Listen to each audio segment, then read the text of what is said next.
Agosto, calcio mio, ti riconosco.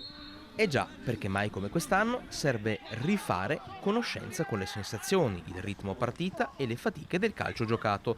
Tante le amichevoli e gli allenamenti congiunti che stanno impegnando le società del nostro comprensorio in vista della ripresa dei campionati.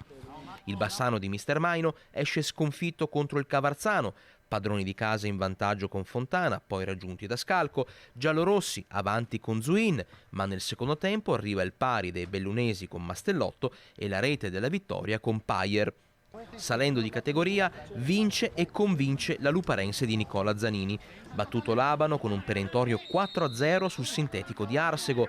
Bene i lupi, che migliorano sia in affinità che in condizione. Vince in serata anche il Cartigliano, capace di infliggere un rotondo 6-0 al Caldogno.